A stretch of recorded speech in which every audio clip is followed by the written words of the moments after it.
According to data from Badan Pusat Logistik, the type of rice crop in Indonesia reached 71 million tons in 2000. Indonesia's population is the world's largest rice eaters, with consumption of 154 kg per person in a year. This result make Indonesia's rice needs not met if only relying on domestic production, and have to import it from other countries. According to Peraturan Perundangan Nomor 61 Tahun 2003, Bulog has turned into a public company that serves as a government institution that provides community service in food security. Hi guys, we are from Group 2. Now we are in Bulog and we are going to that interview. Let's come with us. Hi, Debbie, Iran, Regina, and I, Elisa.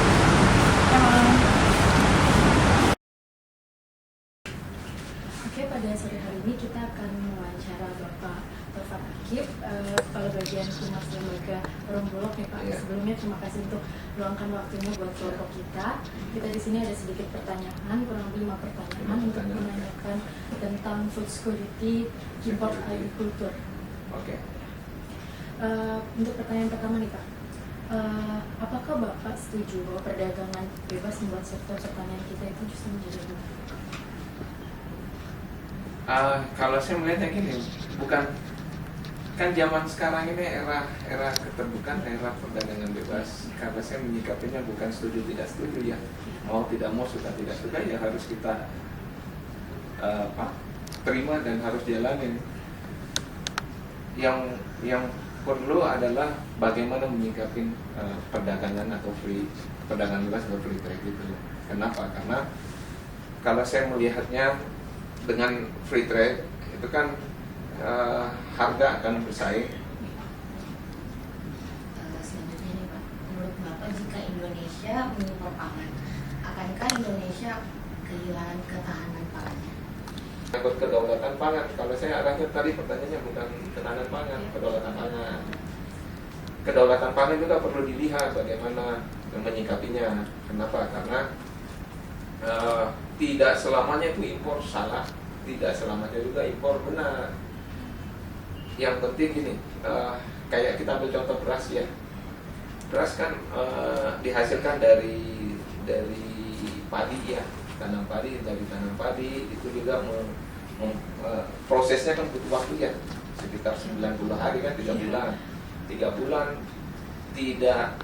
bulan ini kan juga tanaman tadi kan sangat tergantung oleh kondisi iklim, kondisi cuaca. Kalau selama 3 bulan ke proses tanam ini airnya tidak mencukupi atau terjadi bencana alam, terjadi banjir atau kekeringan. Ini sekarang saya lihat baca koran hari ini kemungkinan ada El Nino. El Nino itu kan musim kemarau ya, yang berkepanjangan kan ya, anomali cuaca bukan ya, termasuk anomali cuaca itu kan dampaknya nanti curah hujan kan berkurang, otomatis tanaman padi yang sangat membutuhkan air banyak tidak akan bisa tumbuh dengan baik. Nah kalau tidak bisa tumbuh dengan baik, berarti produksi padi kita akan berkurang terbatas. Otomatis kalau berkurang atau terbatas, sedangkan kita ini kan adik-adik kan masih makan terus tiap hari kan ya. Kalau tidak makan bagaimana caranya? Kalau petani tidak bisa memproduksi padinya karena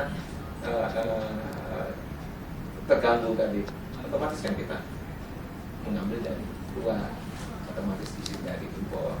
Jadi kedaulatan pangan juga perlu dilihat dari sisi mana dulu, gitu, kacamata apa yang kita pakai. Yang pertama, yang kedua, kalau di perdagangan internasional kan ekspor impor itu adalah hal biasa ya. Karena tergantung bagaimana kita. Untuk pertanyaan selanjutnya, apakah Bapak setuju dengan kebijakan free trade? Karena free trade yang telah membuat harga pangan menjadi lebih terjangkau untuk masyarakat. Apa ya? Kalau saya bukan setuju tidak setuju lagi. Mau tidak mau, suka tidak suka kan free trade itu akan berjalan kan ya. Tahun 2015 kalau nggak salah kan pasar ASEAN kan ya, sudah ini otomatis setuju tidak setuju ya kita harus menjalani. Kalaupun kembali lagi tadi kayak pertanyaan pertama, perlu menyikapi kalau saya bagaimana kita sebagai bangsa Indonesia, masyarakat Indonesia, jangan hanya jadi ini kan orang pasti cari yang lebih murah kan ya, ya itu. Jadi ada dua, faktor kualitas, faktor harga. Produksi. Bagaimana kita bisa menghasilkan suatu barang yang bagus dengan harga produksi yang murah.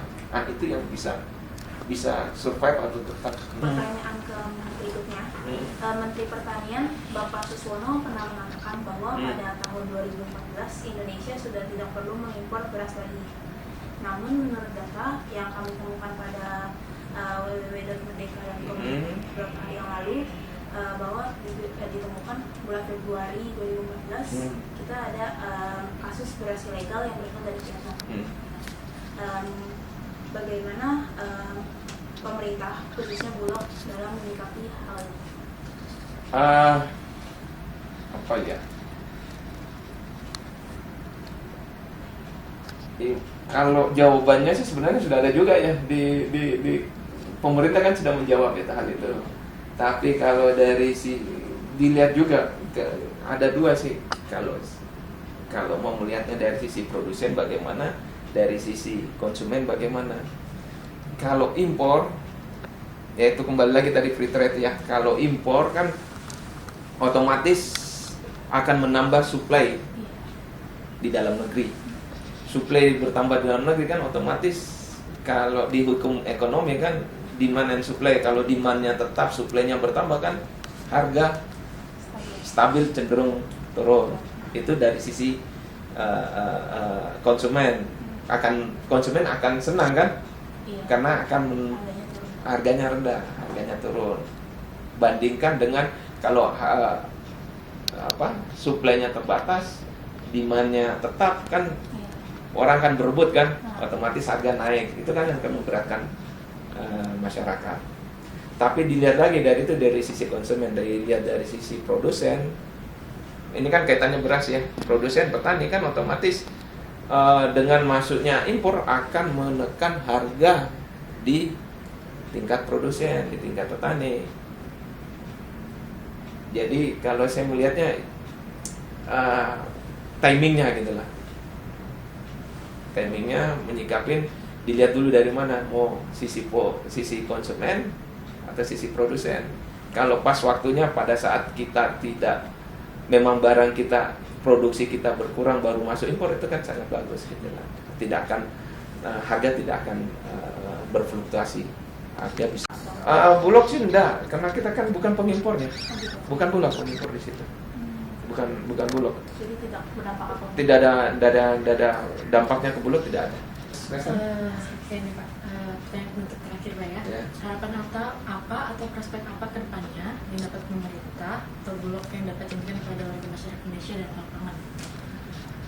Harapan Bulog adalah sesuai visi misi Bulog yang mewujudkan kedaulatan bersama, mewujudkan kedaulatan pangan, yaitu masyarakat Indonesia itu khususnya untuk kebutuhan pangan pokok, utamanya beras, itu tidak kekurangan. Karena kalau kekurangan kan artinya, kalau kekurangan kan bisa dampaknya kemana-mana. Kalau kekurangan pangan bisa ya masyarakatnya nggak di kekurangan gizi. Yang kedua, kalau kekurangan pangan kan bisa memicu konflik sosial atau memicu konflik ekonomi. Kenapa? Karena kekurangan bahan pangan kan akan terjadi kelangkaan ya. Kelangkaan kan berdampak pada harga gitu. Nah, itu yang kita jaga, jangan sampai terjadi kekurangan pangan. Bulog dalam hal ini perpanjangan dari tugas pemerintah untuk menjaga stabilitas harga pangan, salah satunya adalah mencukupi atau memenuhi seluruh kebutuhan pangan rakyat Indonesia. Itu harapannya.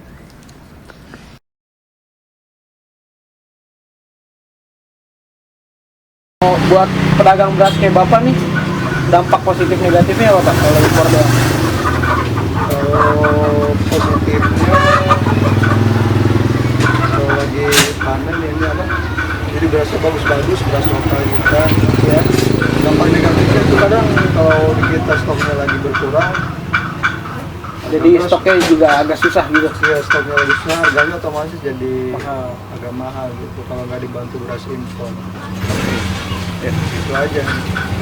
In international relation with subject international politic economy, we are already learned about three perspectives. There are mercantilism, liberalism, and structuralism. But in the era of globalization, liberalism views which aspires to a free society, characterized by a freedom of thought for individuals. Liberalism rejects the restriction, particularly from the government.